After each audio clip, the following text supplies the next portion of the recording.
A letra A afunda no Atlântico. E Pacífico contemplo a luta entre a rápida letra e o oceano lento. Assim, fundo e me afundo. De todos os náufragos, náugrafo, o náufrago mais profundo.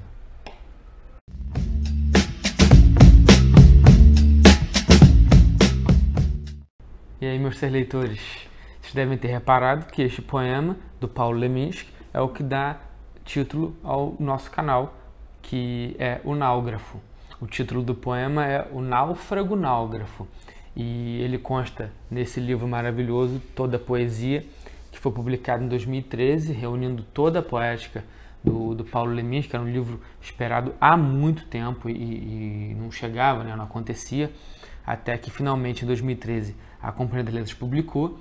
Teve, claro, uma quantidade muito grande de marketing em cima, você via atrás dos ônibus, banners fazendo prévia do lançamento. Teve uma espécie de book trailer, eu não entendo desse troço não, com Arnaldo Antunes, uma coisa muito legal, muito bem feita. E para a poesia a gente pode pensar que isso não é comum, né? A poesia não vende muito, né? Tirando uma outra coisa best-seller bem pasteurizadinha assim, aí vende bastante. Este livro, o mel do melhor da poesia dos anos 70 do Brasil, conseguiu ficar em primeiro lugar na lista dos mais vendidos de abril, acho que até junho, julho, alguma coisa assim, superando os 50 Tons de Cinza, que na época era o mais vendido disparado. Então, durante essas semanas aí, desses 2, 3 meses, este livro foi disparado. Ele foi lançado, se não me engano, em abril. Ele foi disparado o mais vendido.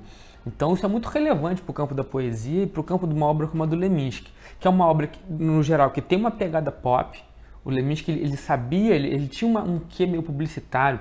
Então, ele tinha uma pegada que lembrava assim uns refrões, uma coisa de slogan, uma coisa bem catchy, que este poema nem dá tanto, ainda que ele tenha uns jogos de palavras que são típicos do Leminski, mas ele de uma maneira geral, no poema não aparece tanto, mas na poesia você encontra o tempo inteiro. O Leminski, esse negócio aqui na capa é o bigode do Leminski. O Leminski tinha um bigodão assim, maravilhoso. E os poemas do Leminski, ele tem essas pequenas sacadas, né? Ele às vezes é um jogo de palavras, uma pequena ideia que ele condensa em 2, 3 versinhos, uma coisa bem curta, e nisso se transforma o poema, que são as características bem típicas da geração marginal dos anos 70.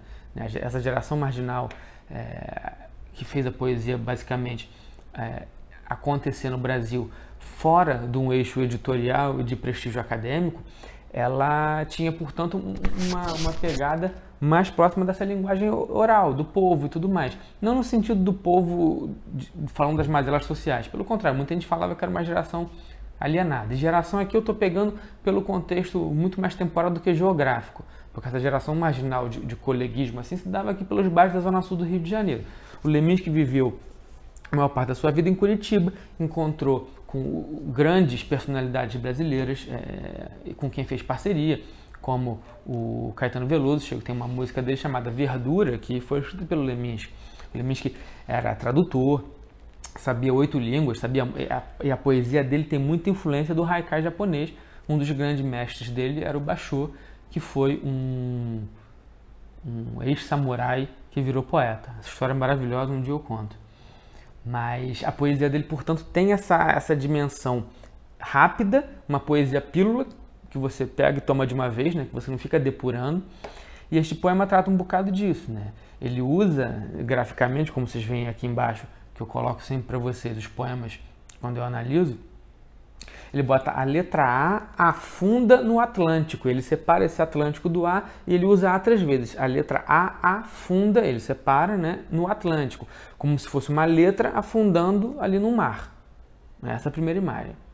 E Pacífico, aí é esse jogo de palavras dele, brigando com o Atlântico, né, brincando com o Atlântico. Eu, né, o lírico, contemplo a luta entre a rápida palavra e o oceano lento. Então a palavra rápida, na verdade, tentando se afundar. Eu acho que a imagem que eu tenho é um pouco essa. A palavra que ela força, uma vez que ela é rápida, o afundamento, o mergulho. o entrar nas profundezas desse oceano que é lento. Assim, e aí a segunda estrofe é como se fosse uma estrutura conclusiva, né? Fundo e me afundo. Fundo no sentido de fundar, né? Então inauguro e me afundo caindo.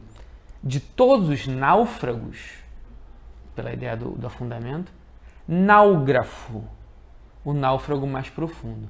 Náugrafo porque é aquele que se afunda na palavra, se afunda na letra, né? Se afunda na literatura, como esse oceano lento fosse o oceano literário, o oceano um mar de palavras, digamos assim, e esse afundamento do náugrafo é aquele que naufraga graficamente, seja na leitura, mas eu acho que aqui muito mais na ideia da escrita, que quando você vai deixando as palavras caírem nesse oceano em branco, digamos assim, esse oceano leitoso, que lembra a cegueira do Saramago, como se as palavras ali se despejassem e você se afundasse naquilo que você escreve, né?